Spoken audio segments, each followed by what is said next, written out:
right. Hello, everybody, and welcome back. We are here with episode number 14.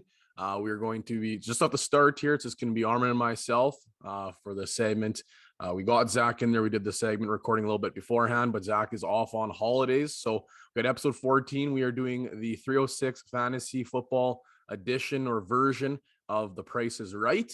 So we have the three of us together for that segment, but just for the opening and closing of this week's episode, it's just myself and Armand. So Armand, what's going on here, and maybe tell everybody a little bit what's keeping you busy lately.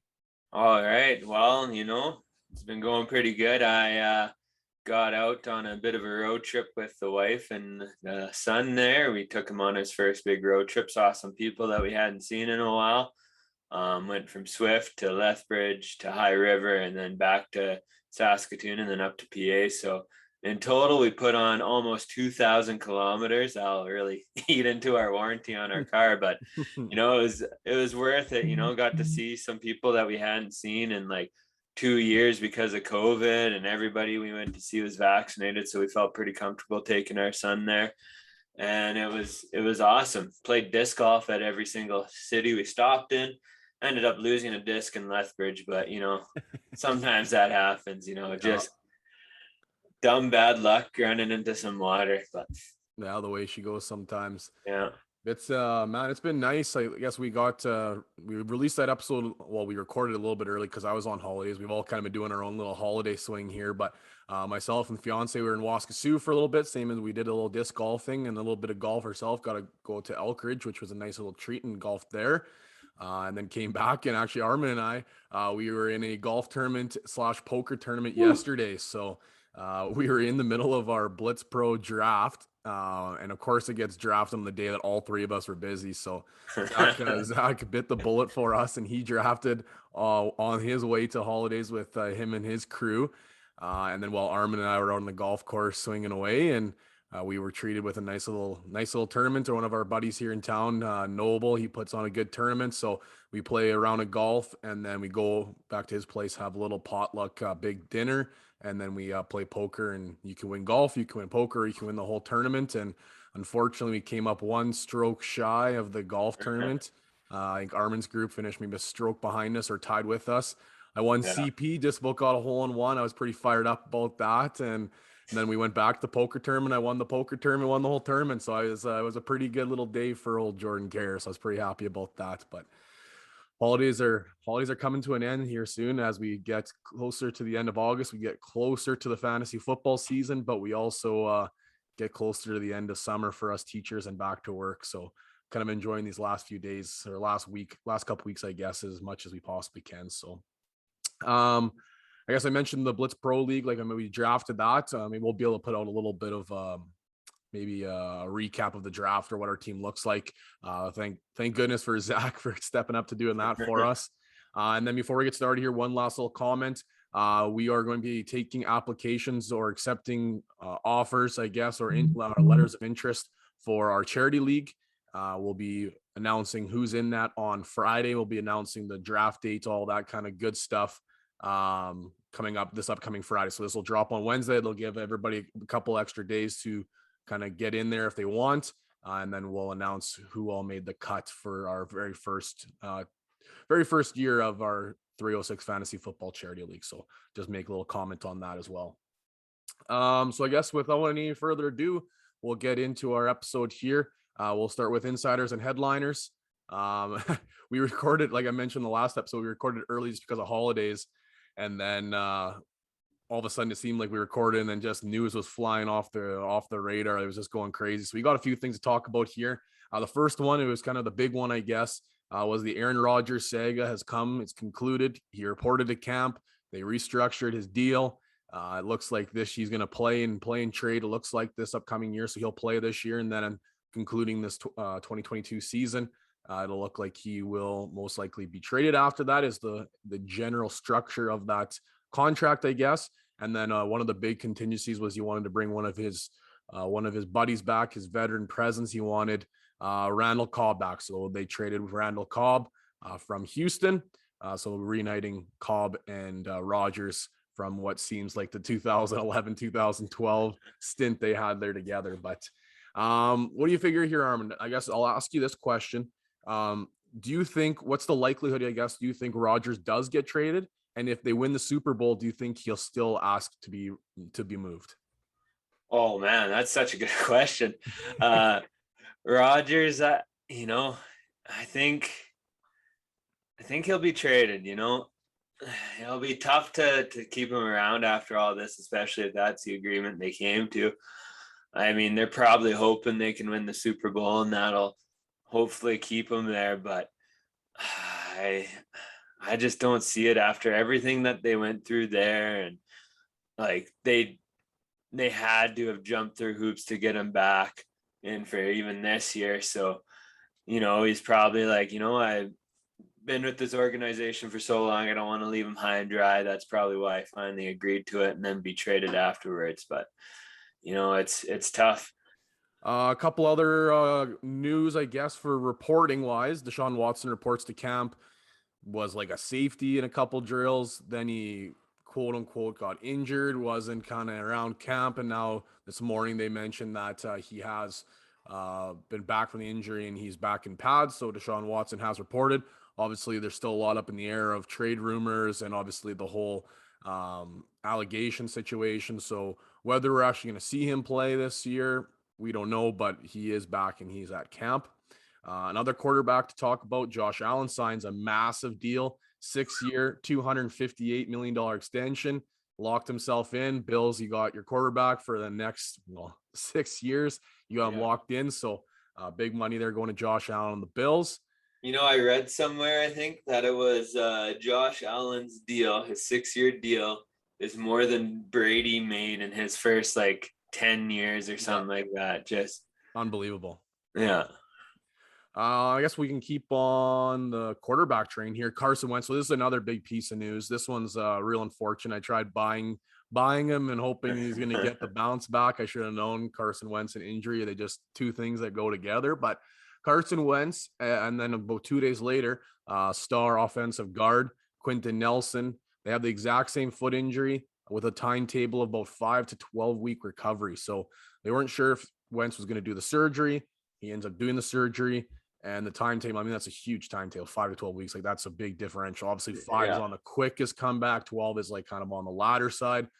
If I was a betting man, I'm going to bet on the further back because of his injury history that it might be on the longer side than the earlier side. But at this point, we're 4 or 5 weeks away from the season.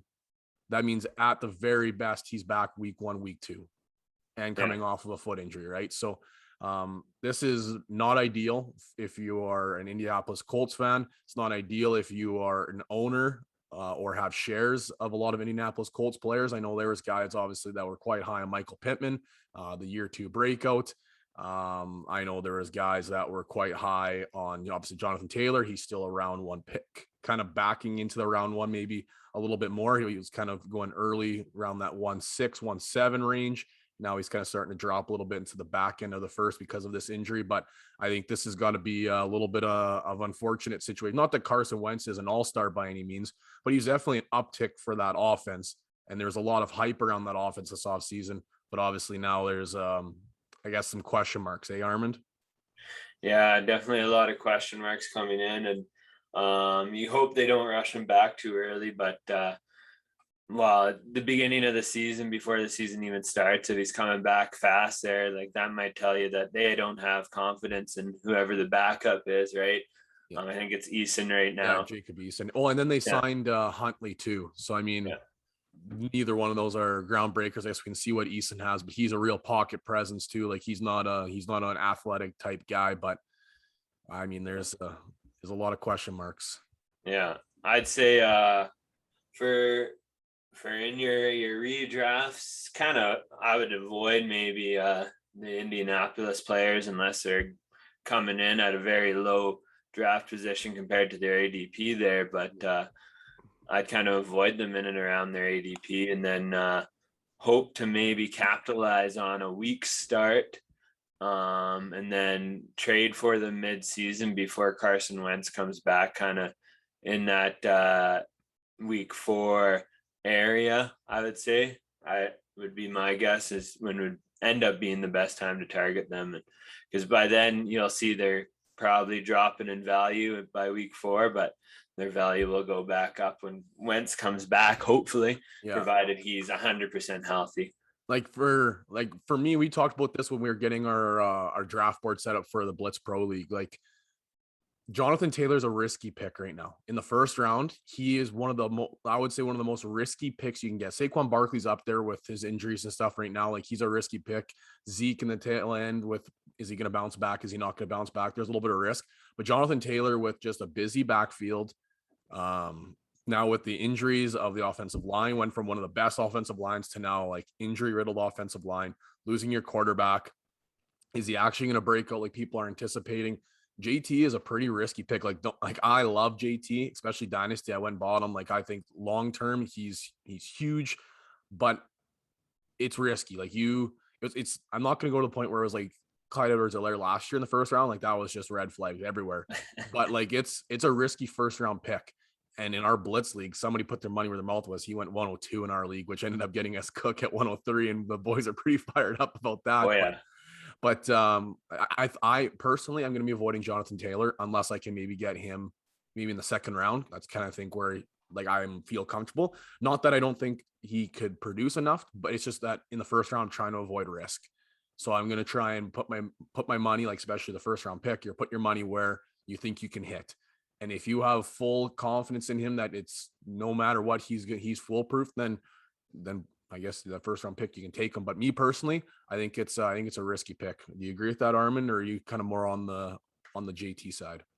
I would agree. One more point I'd like to make about it too is like, you got to remember that Colts backfield is actually full of talent with Mack, who last time we saw him play put up 1,000-yard season, and Hines was busting on those 30-yard plays all season long. So there's 3 good running backs in that offense. And like, Taylor has not shown anything that proves that he is like head and shoulders ahead of the rest, that he deserves the full like 3 down workhorse back type of game. But and I think Taylor would probably excel more as that workhorse too, right? Yeah. So I think it's kind of like you said, a risky pick until he has full control of that backfield. I don't think he's going to put up huge fantasy numbers. Mm-hmm. We just mentioned Saquon there. I guess a piece of news about him as well is he has come off the pup. He's ready to start doing some training here, but there was reports that the timeline is up in question. They don't want to rush him back. So his week 1 start is kind of up in the air. They're looking at a timetable somewhere, they said, between week 1 and week 3. So once again, if you want to avoid risk in the first round, Saquon is a risky pick. He's coming off the injury. Remember, his ACL was kind of it wasn't a clean injury. It was kind of messy. They had to wait a while. The surgery got pushed back. So even though it was injured in, what was it, week 3, Armin? Or no, week 1 maybe, I think it was, right? I'm trying to remember what week he went down. Anyways, it was early in the season. So everybody thinks, okay, he went down, the surgery happened, boom, he's got long time to recover. It wasn't the case. He didn't get a surgery for a while because it was so much inflammation and it wasn't a clean tear. So his startup is a little bit up in the air right now. So once again, if you want to avoid risk in the first round, those are types of guys that maybe you can pass on. You can find players that are less risky, I guess. But Zach and I both took Saquon in our Scotty Fish league. Then I lose Akers, so my running back depth is not looking real sweet right now. But fingers crossed, Saquon comes back and can be the generational talent he's proven that he can be if he can stay healthy. Yeah, that's the thing with him, is like, it is a risky pick, but it's more likely to pay off than Taylor, right? Yeah, I think so. Like, he comes back full steam ahead, and he is a great value at what you're going to be able to get him at. So like, I don't know, I'd be leaning to take him before like Zeke and Jones, maybe even Chubb. I'm a high guy on Chubb. I'm high on him, but like, those are some of the guys that are going before him. And yeah, I'd definitely consider taking him before them.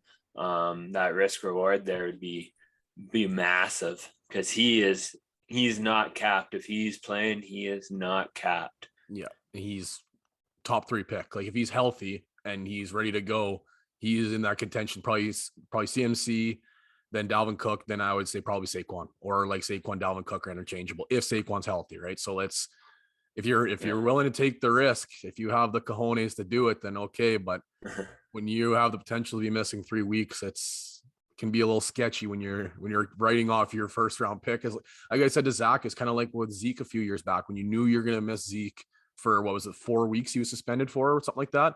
You know you're missing him. It's like, okay, well, still a round 1 pick. Like it's risky, but are you willing to take that risk?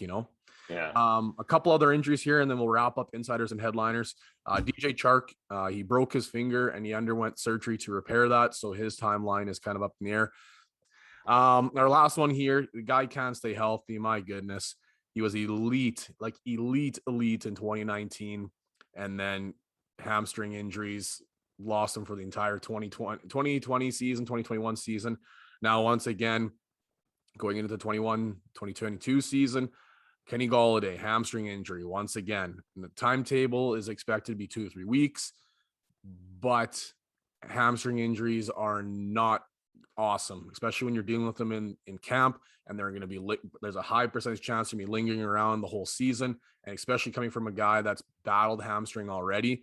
Kenny Golladay, especially at his ADP, is looking pretty risky, Armand. And I know you, as a guy that has him in Dynasty, I want to hear what your thoughts here now are on Kenny G. He's elite when he plays, though. Like even last year with that nagging hamstring injury, kind of like Julio, right? When they actually got into the game and played, they still showed up and put up points, right? Yeah. And played really well. So it's there. He can do it still. Like he hasn't lost it. He hasn't lost his hands. He's a big body. He wins contested catches, right? So if he can't make that separation quite as well as he could before, he can still be very effective. But the problem is I don't want him to be like Julio last year, where it's like, is he going to play? Is he not going to play? So like, holy, he's got to get into that training room and talk to the physios and be like, look, like, let's figure out some way to strengthen my hamstrings here and really focus on strengthening them so it doesn't become a chronic problem. Because 2 years in a row, it's starting to look like a chronic problem for him. And the problem, there's a lot of question marks with him to begin with too. Like going from Matthew Stafford to Daniel Jones is a pretty drastic change, and this is kind of we talked about before, as a put up shut up year for Daniel Jones. So there's a lot of question marks for Kenny G to begin with, and now with another injury coming in the season, like at his ADP, I think he's almost undraftable. Like that's a lot of risk in that 3rd, 4th round, or I guess we'd be 4th, 5th-ish round ADP. But I would like to see him get healthy, and now maybe my trade offer is looking pretty juicy there that we had dialed up there. Almost should have been smash accepting that now, but hindsight's 2020, so I'm kind of happy I didn't make that deal now. But the thing is, Jordan, is you always want the 2 guys I love on my team. Exactly. I've been trying to get Kenny Golladay off you for how long? It just hasn't worked out yet. Yeah, him and Chubb. Yeah, I love those guys. Should we get some dear to my heart? Should we get some keep trade cut going here or what? Yeah, let's go. Let's get it going. So this episode is really focused on ADP, especially as we get into our offseason segment of the Price is Right. So this keep trade cut edition for Armin is ADP receivers that are right around that late 5th, early 6th round. So especially if you are looking at drafting running back heavy to start your draft, these are maybe guys you'll be targeting kind of in that late 5th, early 6th round. So we got Cooper Kupp, Tyler Lockett, and DJ Moore. So late 5th, early 6th ADP receivers. Armin, keep trade cut Kupp, Lockett, and Moore. All right. I'm going to start with my cut this week. I am going to cut Cooper Kupp. I know he has Matthew Stafford now, but there's also Woods. There's also Higbee. He's proven to be a decent tight end, right? And then I think that the other 2 are just better than him and have a bigger track record of putting up big numbers in the season. So I'm trading Cooper Kupp, and then I think I'm cutting Cooper Kupp. Trading DJ Moore I think I'll get the highest value for him in his age 24 season here. He's put up 2 seasons of 1,000 yards in a row here. And then his rookie season was pretty respectable at almost 800 yards. So he's put up some good numbers throughout the years, and he's still pretty young. So I think I can get some pretty good value for him. And then I'm keeping Tyler Lockett because I think he has the most consistent playing out of all of them. Nothing's changed too much in his offense. Whereas DJ Moore coming in with a new QB, you don't know if he's going to be the number 1 guy anymore. Terrace Marshall got drafted, so he might take over as the number 1, right? Mm-hmm. So there's some up in the air there. Whereas Tyler Lockett, you know where he sits. He's still, he's the number 2 guy behind DJ or DK there. Yeah, but even with DK there, the last 2 seasons have still been his best 2 seasons with DK, right? So it kind of opens up the top. People are keying in on DK, and it leaves him wide open for some big games. And he seems to be a touchdown machine. If Russ targets him in the end zone, I saw a stat that Lockett has not dropped a red zone target last year once. No red zone targets got dropped. So if he was in the red zone, he is money. I think the year before that too, they had 100% passer rating, right? Or was that 2 years ago? I can't. Like they caught every single pass that was thrown to him that entire season, which is like, you're never going to do that again, but still, like, obviously there's a solid connection between him and Russ. So I'm in perfect agreement with you here, Armin. I think you nailed this one. I totally agree. The hype on DJ Moore, like I sold him this offseason. The problem with him is he just doesn't get touchdowns. Like if you got touchdowns, he could be elite. And that's when he needs to make that jump. And I think there's a lot of buzz that guys are thinking, okay, this could be the year. And he just doesn't break through. They're hard. Touchdowns are hard to predict, like especially for receivers. So I think I'm gonna agree with you. Kupp. I like Lockett. We both talked about how we both like Lockett because he has those boom games, and some games are just you're gonna catch the floor, and that's just the type of guy he is. But I think I agree with you totally here, Armand. Lockett's the kind of guy in redraft where you can ignore your wide receiver position, pick him up late, and he'll be putting up top 10 wide receiver numbers for you. And you picked him up at like when everyone else is picking up their wide receiver too, right? I've seen Lockett go in the 7th round. Yeah. Like if you can, like if Lockett in the 7th, that's an auto smash. Like it's like unreal.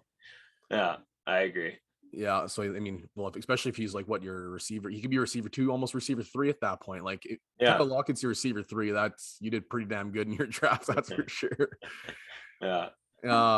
So good one. I think that's the first time we've agreed on keep trade cut, Armand. Yeah, I think so. We just needed to get rid of Zach. We could have figured this one out together. All right, what do you figure we should we start up some prices right here? Yeah, let's get her done. I'll rip her up. Let's start it over there. All right, so here we go. We're gonna start up our off-season segment of the 306 fantasy football edition of the Price is Right. Here we go. Don't lose, Jordan. Yeah, I gotta win here. Like I'm 0-3. It's not a good look. I'll tell you that for free.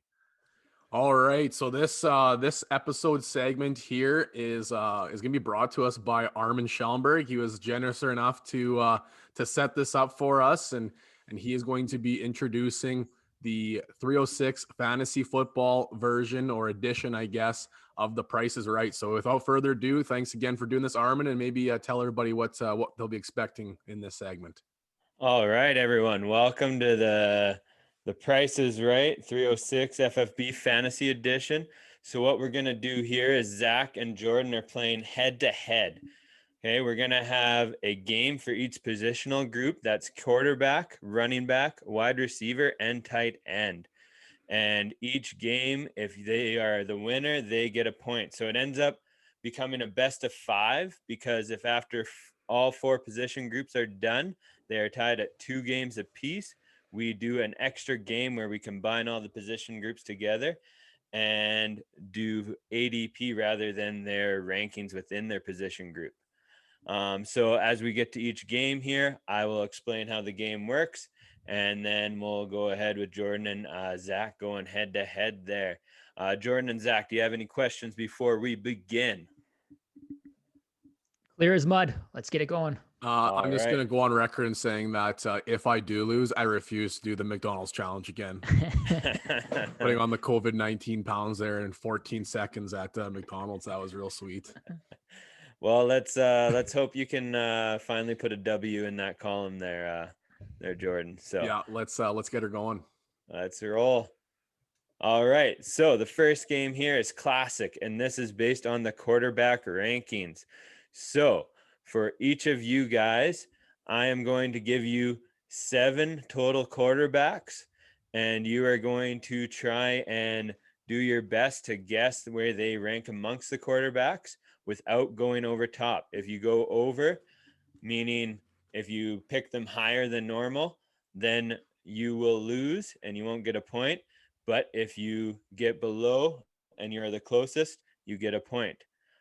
So that being, let's, for example, say we say our first quarterback is Josh Allen, and Jordan says 1, QB number 1, and Zach says QB number 4. And then it turns out that Josh Allen is ranked at QB number 2. Then Jordan would be wrong because he went too high, right?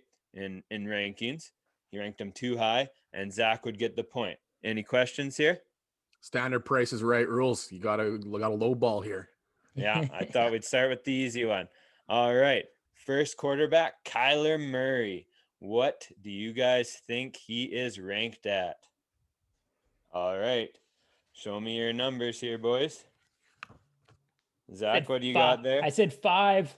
Hey, Jordan? I said 6. I'm going Price is Right rules. I didn't want to try and guess too high. I went 6. All right. He is QB number 3 in tier number 1. Yeah. All right.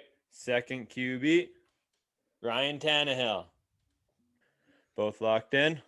Yep, you bet. Show me the numbers. Zach, what do you put? Said 10th.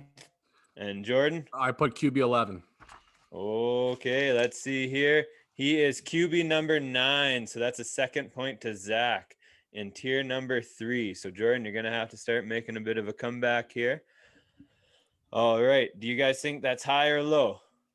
That's right where I have him. Yeah, I think actually you have him as number 9. So Perfect. All right. QB number 3 is Trevor Lawrence. It's spicy. All right, Jordan, you go first this time. yeah, I got QB 16. Oh, get out of town. Zach? QB 16. Me All right, too. let's see. QB 15, tier number 3. See, that's I had that first, and I'm like, no, I'm turning into a 6. Oh, I should have left it at 15. Idiot. All right. Wow, that's a tie. So we could tie in this game by itself. So on the 7th, if it's optional for a tie here, you have to guess what tier they're in as well. Okay. Okay. QB number 4, Dak Prescott. Jordan, what'd you put? I have him as QB 4. QB 4. Zach, what do you have him at? I'm a little bit lower. I have him as QB 7. QB 7. All right. Dak Prescott is currently QB number 5. Price is Right rules, Jordan, you idiot. Yeah, Price is Right rules. So Zach is up 3-0, and then there's one tie. All right. So Jordan, you got to start mounting a big comeback here. Start the bus. Next one, QB number 5 here, Jalen Hurts. Another spicy one for you boys. Jordan, what do you pick? I have as QB 8. QB 8. Zach, what did you put? A little bit lower. I think QB 12. QB 12. All right, Jordan has an opportunity here. Let's see if he can do it. QB 11. What? Jordan. Sleeping on Jalen Hurts, that is just not what you want. So you clearly disagree with that QB ranking of 11 for Hurts, Jordan? Yeah, I do. I'm a Hurts guy. Obviously, rushing platforms are what you want. Obviously, if he does get traded like the rumors are and he ends up in Houston, maybe he's going to dip a little bit. But that rushing platform is not QB 11. I don't like that. All right, so Zach gets the sweep here with the QB rankings, but we'll go over the last few for you guys here. Number 6, Derek Carr. Just out off the top of your head, what do you guys think he'll be? 18. Yeah, 17, 18. All right. People are sleeping on Carr as well. He is QB 22 in tier number 4. I put this one here because I thought he was really low, and I thought it might hurt you guys a little bit, and clearly I would have been right there. All right, Justin Herbert, where do you guys think he's sitting at? Yeah, I'm 7. a Herbert guy. I would have him probably QB, I don't know, QB 8. I'm saying the people are all over him. I'm saying he's gonna be QB 7. All right, let's see here. He's QB 8, so you guys are bang on with that one. Agree with the people there. He should be good this year, but he's not quite that top tier. As you can see, he's in tier 2 this year. All right. Now we're moving on to more or less, and this one is all about the RB. So this is RB rankings. Okay, so both of you guys, you're going to get a different list of running backs. Okay, and you have to say whether the ranking I gave them is actually too high or too low. Okay, and if you get it right, you get a point. Okay, so all you have to do is guess more or less. You don't have to give me a number or anything. After each RB, you can just give me a quick, like, you agree with that or you disagree with that. And maybe just one word why you disagree if you do disagree with where he's sitting. All right. How many are there, Armand? There are 5 running backs for this. So 5 each for you guys. Okay. Okey doke. Let's have at it. All right. So Zach, you got the first one here. Derrick Henry at the 5th running back off the board. Do you think that is too high or too low? The verbiage here is confusing. I think he's between 1 and 4, if that makes sense. Yes. Okay. So that is too low. We should be buying him a bit higher than that. All right. Yeah. Let's see where he's sitting. He is the 3rd RB, tier 1. So Zach gets one correct here. All right. Jordan, Alvin Kamara at 5 as well. Do you think he's like Derrick Henry? He should be drafted sooner than the 5th RB off the board or later? Yeah, I think he's right in that 1 through 5 territory. All right. Number 4 off the board for the RBs at tier 1. So Jordan and Zach tied here, 1 apiece. Okay. I guess we should have titled this one Sooner or Later for drafting purposes. Oh, I like All that. right. Nick Chubb at 10, Zach. Sooner or later? I can't push, can I? No, you can't. This is the guy you got. This is Chubb. You're sitting at Chubb at 10. Is that right? But like, draft him? Chubb can't be number 10. It has to be one or the other, right? Yeah. Okay. Crap. I would take him after the 10. After the 10th RB? Yeah. All right. Chubb is at 8 in the rankings and tier number 2. Zach, you're sleeping on Chubb a little bit. Why? Kareem Hunt. That's why. All right. So, Jordan, your turn to kind of make an impact here. Pull ahead of Zach. Mixon at 10. So that's the 10th RB? Yeah. Yeah, I'll take that before. You'll take before? All right.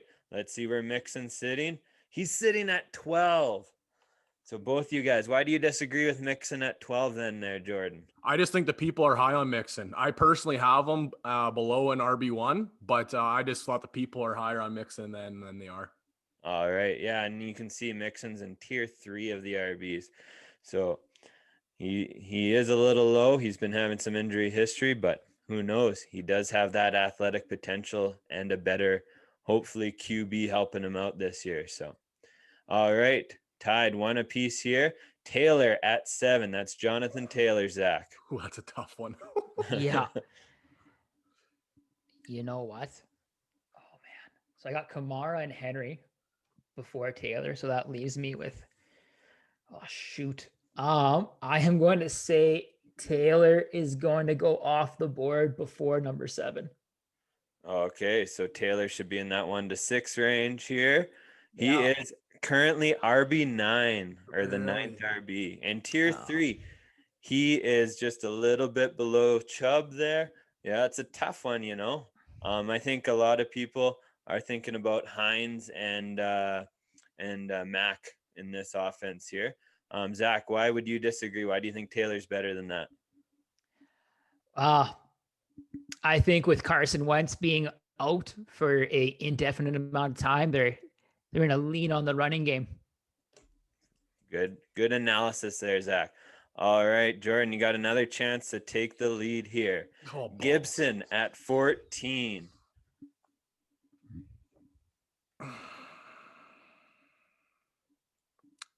Yeah, this isn't good because I have him right at that 13 spot, but I think I might be higher than the people. I'm going to take him before RB14. All right, let's see. Where is he at? He's at 11. Let's Jordan go. takes the Let's lead. go. So it's 2-1 for Jordan. All right, Zach, let's see if you can tie it up here. Chris Carson at number 15. We've talked a lot about him on the podcast. Oh man, you're giving me all the hard ones here. Well, because you knew I was going to get dusted in the first one. That's why. Shoot. I'm going to say Carson's going to go after 15. You are correct. He's going at 16. Tier number 4. He's being slept on a ton. He isn't. Yeah. I'm gladly taking Carson at 16 this year for sure. All right, Jordan, see if you can extend this lead here. You got Jacobs at 16. We just talked about this before, Zach. We literally just talked about this. Say push. Yeah, I'm going to take after 16. Okay, after 16. Jacobs is 20th off the board for the RBs in tier number 4. So Zach and I are a little bit high on him then. Yeah. What do we have him at, Zach? 17, 18 we had him at? 16, 17, 18 spot? Yeah. Right around there. Yeah. I would agree with you guys. Like, Kenyon Drake didn't do much in Arizona last year. He hasn't really ever been a consistent RB. I think Jacobs is still the guy in Las Vegas, All right. Zach, Kareem Hunt at 23. The reason you got Chubb ranked so low. Yeah. That's a push. Yeah. You get this run wrong, Jordan wins for sure. I'm going to say Hunt is going after 23. All right, let's see. 24. Oh. It's a tight one, right? Tier number 4. Oh, just by a fart. Yeah. I disagree with that one a little bit. I think Hunt can finish in that top 15 again like he did last year. That offense relies so much on the run game and passing to Hunt as well. And they don't really like to pass to the wideout. So I'd rather have Hunt than their third wide receiver on that team or their tight end. But that's just me. Let's move on. Jordan, do you think you can win it right here? Let's see. Henderson at 22. His ADP, his rankings are probably just spiking right now because of that Akers injury. Now, do you think people are buying him higher than RB22? Oh, man, we just talked about him too, Zach, on our own personal rankings. We have him after that, but what do the people think? It's going to become stupid 21 or 23 like this. 3. I'll take him after. I'm taking him after. I'm going with my own rankings. All right. 21. People are buying him up right now. So it's tied right now. Let's just go with one other. Let's see if I can remember him off the top of my head. Let's go with David CMC. Montgomery. Okay, so to break this tie, instead of more or less, we're going to go Price is Right rules again here. So get ready to write it on your paper. David Montgomery, where is he being drafted in the RB rankings? Or where is he ranked RB-wise? All right, Zach, what did you put Montgomery at? I said Monty was number 15. 15. And Jordan? I said RB 19. Montgomery is RB 18. So Jordan takes it due to Price is Right rules. Zach went over. So we're tied at 1 game apiece here. Moving on to our next game. This is Oh, RBC pressure was on there. rankings. You got to get within 3. Okay. So we got 5 wide receivers for each of you here. And we're going to go with one of you guys does all 5 of yours. And then the other guy does his 5. And we'll see who has the most points at the end here, who got the most right. So you got to get within 3 of their rankings here. Who wants to go first between the 2 of you, Zach or Jordan? You said there's 5, Armand? Yeah, there's 5. I can go. All right. So Zach's going to do all 5 of his first. So number 1, Stephon Diggs. Number 2, CeeDee Lamb. Number 3, Chase Claypool. Number 4, Tyler Lockett. And number 5, Robert Woods. So Zach, where do you think Stephon Diggs is ranked amongst the wide receivers? Say wide receiver 5. Wide receiver 5. Let's see if he's within 3. He is wide receiver 3 in tier number 1. So Zach, you got Stephon Diggs correct. That's 1 point. Let's see if you can get your second point here. I'm going to All say, right. CeeDee Lamb is 18. 18. All right. He is wide receiver 12 right now. Tier 3. So you got that incorrect. You're sitting at 1 right now. All right. Chase Claypool, where do you have him? I'm going to say Claypool is 33. 33. All right. Claypool is at 29. Just missed it. Just missed it. Tier number 5. All right. Tyler Lockett. Where is he sitting right now?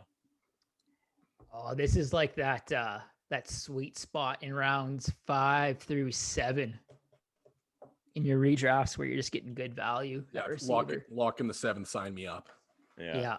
I'm going to say Tyler, my man from Seattle. Remember, this is rankings, not ADP, right? Yeah. He is going to be. Oh, shit. No. Where were you putting him? At 20. No, I'm just kidding. I was going to be off. Okay. I was going to say 30. Okay. So, yeah, you would have had it wrong. Sorry there, boys. Well, for Robert Woods, I guess you'll just you'll take a dash. I don't know.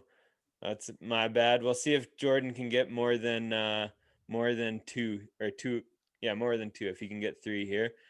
If he can't, because Zach, you got 1, right? Yeah, I got the first one. Yeah, I got Diggs. So we can watch 5 off the board. I just won't do my 5th one. All right, sounds good. Sorry about that, everyone, about a little bit of technical difficulties. For those of you listening instead of watching, I accidentally clicked the buttons to reveal Tyler Lockett and Robert Woods at the same time there. A little bit of premature clicking. Yeah. All right.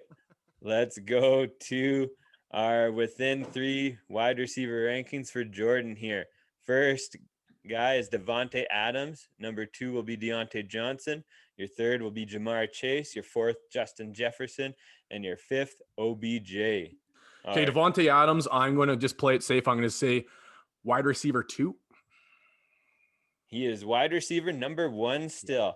I think he took that place back once Rodgers came back there. So, all right, Deontay Johnson. I am going to say wide receiver 22. 22. All right, it's locked in. You Let's are go. bang on. Let's go.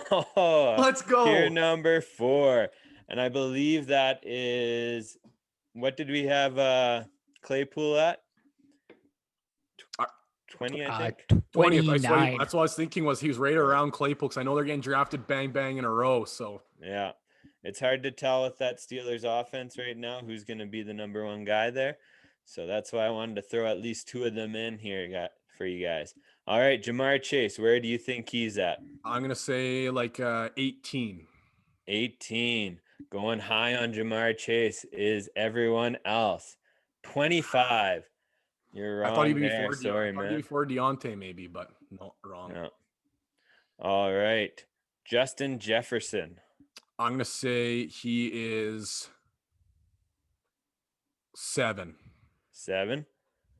8. So you got 3 out of 4. Jordan takes game number 3 And I'll say away from Zach and takes the lead now. I'll say OBJ is 33. 33, 27. I also want to go anyways. Yeah. OBJ is a lot lower than he ever was in his career. He is coming off a big injury though, so that kind of explains it. And that Browns offense is all about the run instead of the passing. So, but OBJ, when he comes back, he'll probably be the wide receiver 1 there, and hopefully he can find some of his former glory. Sure. All right, next game here. Order. So you guys are going to be given 5 tight ends, and you got to put them in their order. Okay. So we'll do it the same way as the last one here. Who wants to go first? I can, because I won that one. All right, Jordan going here. If he wins this game, he clinches the Price is Right Cup. And if Zach wins, he pushes it to the tiebreaker. All right. Your tight ends are Travis Kelce, Irv Smith Jr., Janu Smith, Kyle Pitts, and Mark Andrews. All right, I'm locked. All right. Tell us your order here, Jordan. I guess you can't really see my paper here, but I got number 1, Travis Kelce. I put Andrews ahead of Pitts. I think that might be my mistake. I personally have Andrews ahead of Pitts, but the consensus, everybody's so high on Pitts, so I went with my gut. I have Pitts 3, Jonu Smith 4, and Irv Smith 5. Okay. It goes Kelce, Andrews, Pitts, Smith Jr., and Janu Smith. Shit. So you got 3 out of the 5.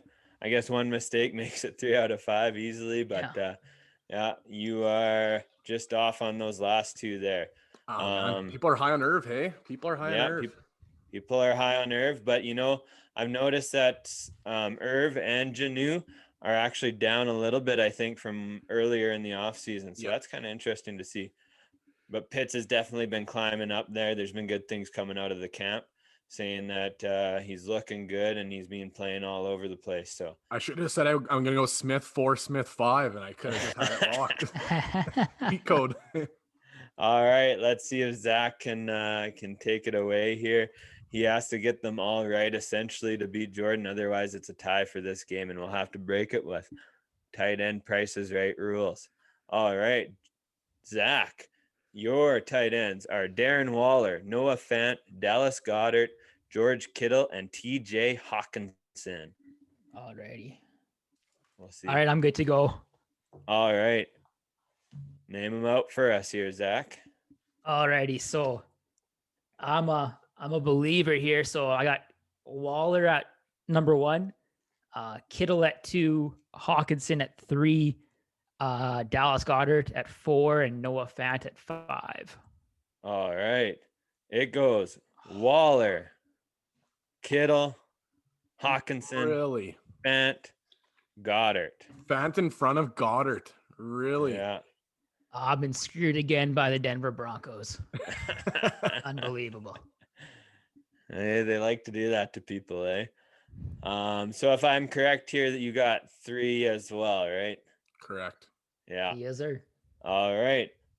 So we'll have to pick a tight end here out of the hat. I am gonna go with the guy that both of you guys are in love with right now, Adam Troutman. Where is he in the tight end rankings? Well, I have what I want to write down, and I have what I probably should write down. All right, Jordan, where do you have Adam Troutman? I put, just to be safe, tight end 21. 21. All right, Zach, where did you put him? I might have my my fan pants on. I said 15. I was going to say 15. 16. That's what I wanted to say, but I went safe. All right, right now Troutman is sitting at tight end 18 off the board. So Jordan wins. Zach has lost. Price is Right. Mark it on the calendar, baby. W number 1. Let's go.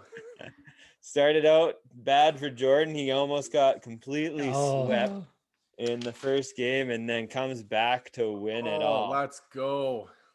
All right, here we go. Armand, which one do you want it to be? Oh, I hope Zach gets him having to wear something other than Patriots.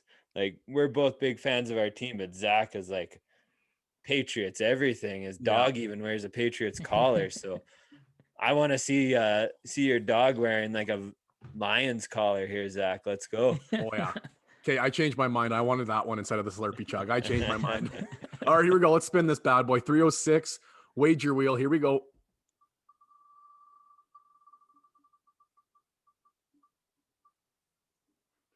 Yes. Oh. Let's go. McDonald's 7-hour challenge. Zach, Oh, you gotta yes. do it too. Oh, you love to see it. You love to I see am it. not impressed. All right, Armand, big thanks for doing that. Obviously, I think I'm more excited about seeing Zach sit in McDonald's for a while than I am actually catching the W here. But a little side story. I had about 3 or 4 people message me on our socials after that. And like, they're like, oh man, did he actually puke? Like, how you feeling? A couple guys messaged me the day after, like, man, how you feeling today? I was like, bad. That's how I felt. I felt bad. Went to Waskesiu the day after too, and it was not fun sitting in that hot camper with 7 cheeseburgers in my gut. Yeah, sweating that grease out, I bet. Oh man, it took a day to recuperate, but Zach, you got to feel the pain. What's your strategy going in, Zach? What are you gonna do? Are you gonna sit there longer and eat less burgers, or eat more burgers and sit there less? I hope they got free Wi-Fi. Let's go sit there. They do. I watched the Blue Jays game as I was dummying burgers. Sick. I'll probably get like reported for just like sitting there for so long. And it's so you can't sit in the ball pit for 7 hours, sir. Yeah, sir. Why are you on your phone in the ball pit? Yeah. Zach, you're 26. NFL you gotta get out of here. Weekend. Watch the Pats play while he eats like 2 cheeseburgers. There you go. And it's all dollar drink days and free refills. So it's not that bad. Beauty. Yeah, hey McDonald's, if you haven't heard us yet here, come on, get on the sponsorship train. Let's go. Yeah. Hashtag not a sponsor. Okay, so big thank you to Armand there for putting that prices right together, and I'm pretty pumped. I finally caught my first W, so I'm not shut out anymore. Got skunked on the old podcast, which feels pretty good. And I truly cannot wait to watch Zach dummy 7 cheeseburgers or stay at McDonald's for 7 hours. Like, what? I have to go sit there and watch with him.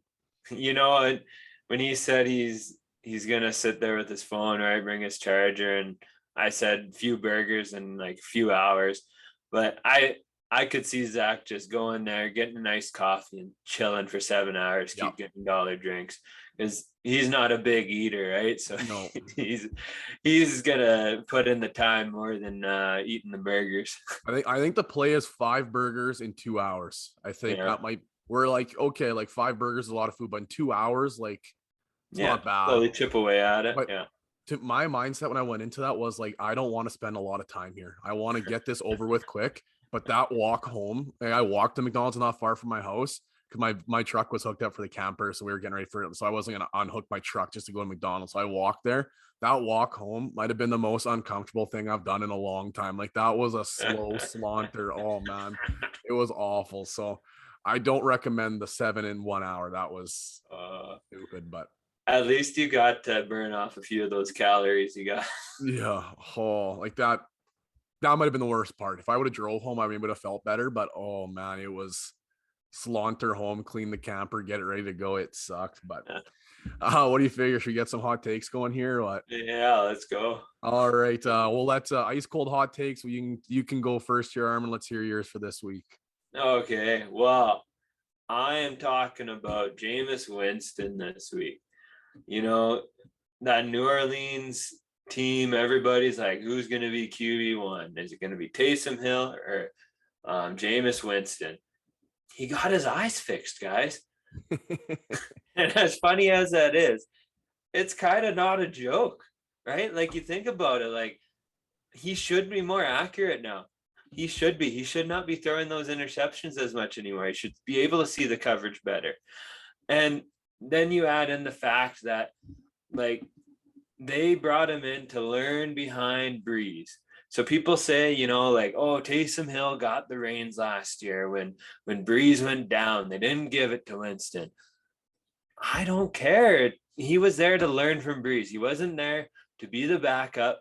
He was there to be the heir. He was there to learn from Breeze. They didn't want to put him in until he had picked Breeze's brain and learned that offense fully, right? Taysom Hill knew that offense fully, so he could at least run it. So now I expect to see Winston become the QB1 in New Orleans. And I think he will be a steal of a deal. Right now, he's listed at QB 31, which if I look at ADP, he is going way down there. Let's see, overall, he is down to in the hundreds here. I have to scroll through. I should have had he's this undrafted, I would imagine. Yeah. So, you pick up Jameis Winston near the end of your draft after everyone has picked their QBs. You load it up on everything else, and you could end up with a top 10 QB as a steal of a deal, I think. I'm looking at some of those guys in the top 10 range there. So like Patrick Mahomes, Josh Allen, Kyler Murray, Lamar Jackson, those are the top tier. There's no question about that. I'm not out here slinging that Jameis Winston's going to beat out those guys, okay? Then you got Dak Prescott, Wilson, Rodgers, and Herbert. I think he could push into those guys' range, okay? And that's our top 8 there. And then 9 and 10 is Tannehill and Brady. And you look at points from last year, fantasy points from last year, and they were 7 and 8 last year. Okay. So I think Brady is going to take a step down in year 2 in Tampa, not because he's playing not as well and that Tampa's not going to be as good. I think Tampa's still going to be a stud of a team, but Brady is not going to have to throw as much this year because that defense is still just as strong. They're just going to be more gelled with each other than last year, especially on offense with year 2 for Brady. So they're not going to be in shootouts. He's not going to be trying to sling the ball downfield ever. He's just going to be handing the ball off a lot in the second half. That's why I think Brady is going to go down in his points this year. And then Tannehill, he could bump up, but I still think Winston could beat him out there. So I think it's definitely a consideration here that Winston is a top 10. I highly believe it could happen. And that he is going to be the heir in New Orleans there.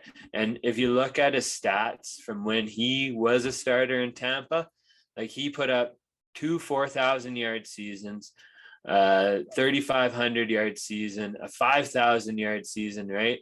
So it's not like he can't do it. We know he can do it. It's just a matter of can he protect the ball. And I think, and a lot of people have eaten crow on this in the past, but I think he can do it finally. I think he's going to protect the ball finally and be a starting QB that's worth having in fantasy. I was hoping it was going to be Jameis. I lean towards the Taysom side now, but I guess that's what makes this hot, right? Like it's not, yeah. You're the contrarian. You're the one that's on the other side of the Yeah. So what I see with Taysom is he's a gadget guy that is probably more valuable for their offense, moving around the offense rather than just being a starting QB. I honestly, I think with the MT news, like it's tough. I was hoping it was gonna be Jameis because he's gonna air the ball a little bit more and it's gonna make things move a little bit more. Obviously, like you mentioned, those couple of years in Tampa, he threw 30 picks, but he was still putting elite numbers up. What he finishes like the QB3 or something that year while throwing 30 picks, like it was stupid. Something like that. But that was the year, like he put up 5,109 yards and 33 touchdowns. But then 30 picks. If your settings are the 6 and 1 or whatever, 6 and -1, he was elite. Like we had to make the Jameis rule in our one league in our work league the year following. So, all right, my hot take here. I think I'm gonna catch some maybe some hot takes back at me, or maybe some hot, I guess, criticism. But I am fading Justin Jefferson this year. No. And yeah, and not because I don't think he's talented. In Dynasty, obviously, like I want him everywhere. He's a young, like was he 22 years old? Like he's very No. good. But everything, in my opinion, and based on statistics, everything has to go right again for him to be able to put up those numbers again. Like that was so you will appreciate this more than anybody as a Vikings guy. Your guys' defense was garbage last year, which is so not Vikings, right? The Yeah, Vikings that's defense is not always them. elite. And if I ask you right now, where does that offense go through? Who's the player that offense runs through? Cousins. Yeah, the quarterback that everybody hates. They're giving the ball to Dalvin Cook. Like, you know what I mean? If that team could script right now that they're going to have 3 turnovers a game and then they're just going to give the rock to Dalvin Cook and burn the clock, that is Vikings football. Yeah. Like you're not going to put your team in the hands of Kirk Cousins and say find Justin Jefferson for 20 targets a game. Like that's not how that team's going to operate. So if you look at the outlier numbers, Kirk Cousins hasn't aired the ball out like that ever.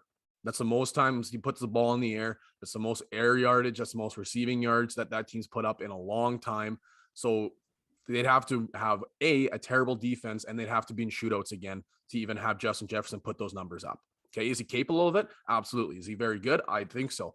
But at the current draft price, there's much other guys that I would rather go after than Justin Jefferson. Okay. If Justin Jefferson currently is going around the 2.8 area, that's his current ADP. Okay. So my hot take is that if I was going to pick a sophomore receiver to take this year, I'm taking the field. Okay? I think there's other receivers that are going to outproduce Justin Jefferson this year that are sophomore receivers. So I'm just going to go through a list here. Obviously, CeeDee Lamb, probably everybody's number one breakout candidate. He's looked good in camp situation there in a high flying offense. Okay. So we got CeeDee, we got Brandon Ayuk, we got Chase Claypool, T Higgins, Jerry Jeudy, Henry Ruggs, Michael Pittman, who is everybody's kind of sleeper pick. There's other sophomore guys that I really like, especially at ADP. And if I have to pick Justin Jefferson or the field, who's going to do better, I'm going to take the field. Okay. So CeeDee Lamb is getting in there at the 4.6 range. So he's still a 2-round differential. Okay, so I'll first of all, I'll list off guys that are going around Justin Jefferson's current draft price. So Justin Jefferson's at that 2.8, like I mentioned. There's guys that are like DK Metcalf, Najee Harris, Clyde Edwards-Helaire, Hopkins, Calvin Ridley, AJ Brown, George Kittle, McLaurin. Those are all guys that are kind of going in and around the Justin Jefferson area. Not too many of those guys I'm going to be passing on for Justin Jefferson. Like I would rather be taking the Clyde Edwards-Helaire, and obviously everybody knows where I stand there. George Kittle, tight end, you get the dominant one position. AJ Brown, I like AJ Brown more than I like Justin Jefferson. Calvin Ridley, definitely I like more. Hopkins, I like more. McLaurin, I'm also high on, but I get him at a cheaper price. Like McLaurin's going in that middle third, kind of 4th round, where Justin Jefferson is that 2nd round. So you get that round differential. So personally, if I look at these young receivers, these sophomore guys, CeeDee Lamb 4.6, Ayuk 7.9, Claypool 8.9, Higgins 9.0, Jeudy 11.3, Ruggs 13.5, and Pittman 13.8. Like those are all like, not that I'm going to sit here and say Pittman's going to outproduce Jefferson, but he was a prime candidate and he's almost undrafted now. And to go from a guy that's undrafted sophomore that had a potential breakout with Wentz, like a Jerry Jeudy. There's guys that are looking at a Jerry Jeudy breakout in the 11th round. CeeDee Lamb, I would rather take CeeDee Lamb at 4.6 than Jefferson at 2.8. Brandon Ayuk, I love if I can get in the 7th, 8th round, 7.9 right now, at the tail end of 7th. If I go three running back heavy off the start, and then I can leave my draft with, let's say, Tyler Lockett in the 6th and Brandon Ayuk in the 7th, I'm going to be pretty happy with that. Like, so I think there's other guys that I like more than Jefferson. His draft price is quite high. Obviously had the breakout rookie season, so I think he is elite. It's just that's not who the Vikings are. And the Vikings need to air the ball out to be able to reproduce those numbers. Like, I don't know. You're a Viking guy. What do you figure about that? Thielen and Diggs together as a tandem, though, were always a good fantasy option to have. Either one of those guys could put up points for you. They were always kind of more wide receiver 2 though than wide receiver 1. Depending on the season though, one could reach that wide receiver 1 level. So I would say yes, Jefferson is bloated a little bit there in his value. I wouldn't take him at his ADP. I agree with that, but I would definitely take him if he falls down to where Thielen is getting drafted, where Ayuk's getting drafted, where Lamb's getting drafted. Like I would draft him there. I think like here, so right now he is currently the wide receiver 7, which puts him just behind Ridley at wide receiver 6, AJ Brown wide receiver 8, Keenan Allen wide receiver 9. And Keenan Allen you can get in like the 3rd, 4th, sometimes 5th round. Like his ADP is all over.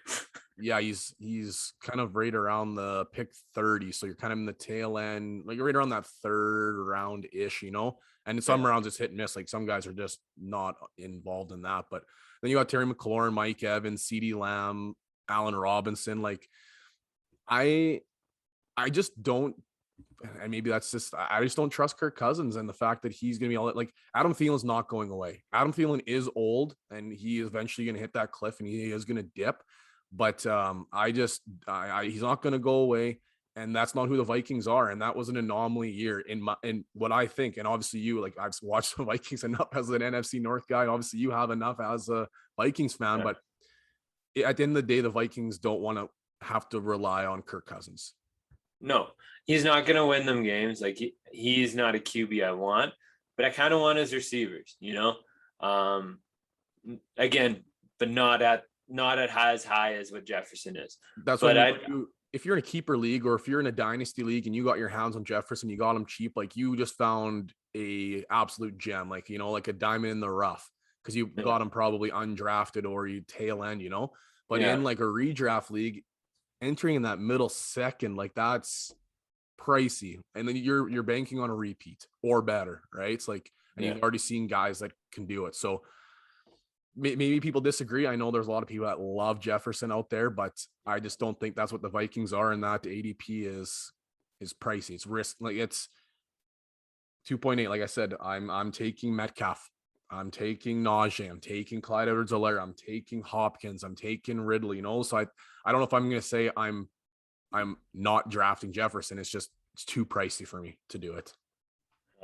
And I agree. Like that price is too high, but I would still draft him probably a little bit higher than you. I think I think they can do it. Like Diggs and Thielen every year we're putting up 1,000-yard season together or close to, right? So it's not like he's going to be a bum. I think he can still put up good numbers, even if they're running the ball a lot, but it's not going to come as easy as last year. Yeah. That's what makes it hot, I guess. I'm off the beaten path on this one. Not to say I'm anti Justin Jefferson by any means, but he is pricey.